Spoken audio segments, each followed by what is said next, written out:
नमस्कार, आप देख रहे हैं अनुभव टीवी न्यूज। देखिए आज की बड़ी खबर।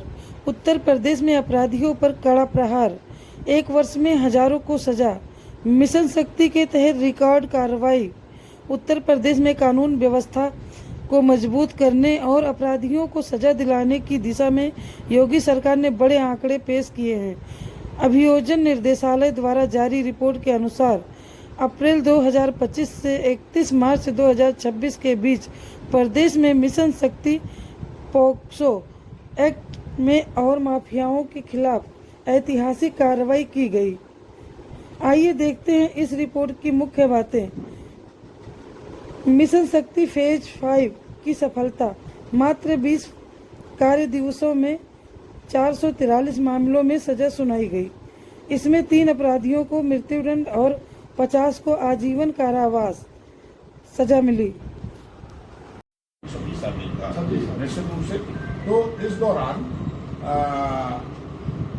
हमारी सरकार की ये मंशा है और ये निर्देश भी है, हमारे माननीय मुख्यमंत्री जी के निर्देश है कि हम पहले तो ये देखें कि इस नए कानून के तहत क्या प्रगति हुई है, नया कानून समाज के लिए कितना उपयोगी है और ये नए कानून में जो नए नए प्रावधान दिए हैं उनका लाभ एक आम व्यक्ति को किस स्तर तक मिल रहा है।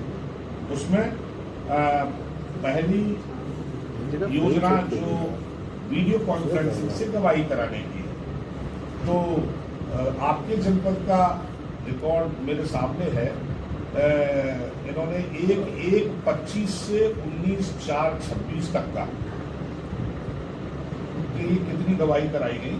ये इसमें 579 गवाहों की गवाही वीडियो कॉन्फ्रेंस से कराई है। हमारी योजना ये है कि सरकार की योजना ये है कि अभी 1-2 वीडियो कॉन्फ्रेंस रूम की यहाँ स्थापना और हो, जिससे अधिक से अधिक गवाहों की गवाही वीडियो कॉन्फ्रेंस के माध्यम से कराई जा सके, जिससे कि गवाह सुरक्षित और भयमुक्त वातावरण में बैठ के गवाही दे दे और सही तथ्य न्यायालय के सामने पहुंचे, जिससे कि न्यायालय सही निर्णय पर पहुंच सके। एक तो वीडियो कॉन्फ्रेंस की बात रही। दूसरी ये कि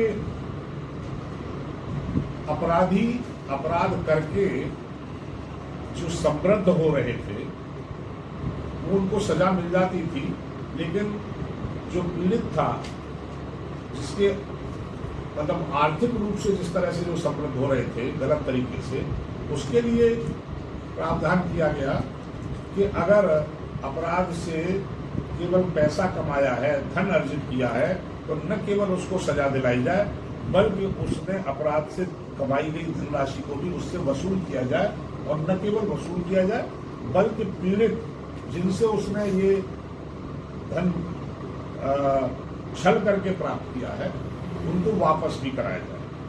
तो हमें जो आंकड़े दिए, मैंने पूछा कि भाई ऐसे कितने आंकड़े हैं, तो हम धनराशि तो अभी हम नहीं बता पाएंगे, लेकिन हमारी जानकारी में अभी भी 8 मामले ऐसे हुए हैं जिसमें अंतिम रूप से 8 मुकदमों में 8 केसेज में प्रदेश में वो क्षतिपूर्ति उसको न कहिए बल्कि जिनका पैसा था वो पीड़ित को वापस कराया गया है।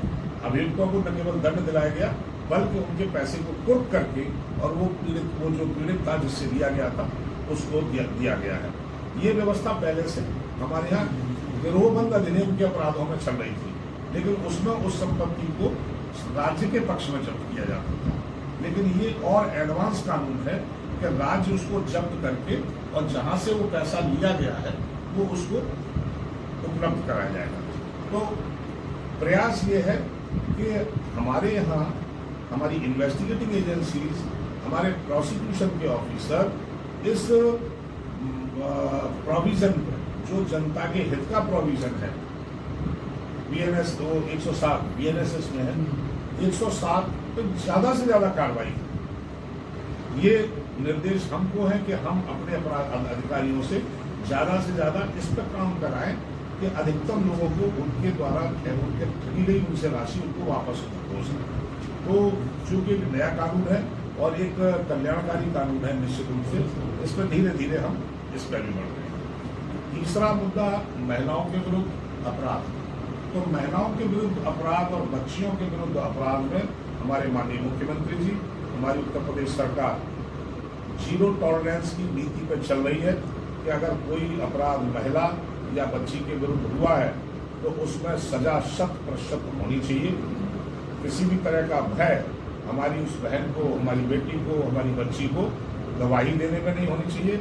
इसके लिए विशेष लोक अभियोजक जो न्यायालयों में तैनात किए जा रहे हैं, उनके लिए प्रशिक्षण की व्यवस्था, और प्रशिक्षण केवल कानून का ही प्रशिक्षण नहीं बल्कि अच्छे तरीके से, संवेदनशील तरीके से, मानवीय तरीके से ट्रायल को प्रोसीड करने का प्रशिक्षण भी उसमें शामिल है, जिसमें साइकोलॉजिस्ट भी रहें, जिसमें एक ये ऐसा बताने वाले लोग रहें कि भाई आप किस तरह से इसका काम करेंगे। मैंने अभी वो आपको एक डाटा दिया कि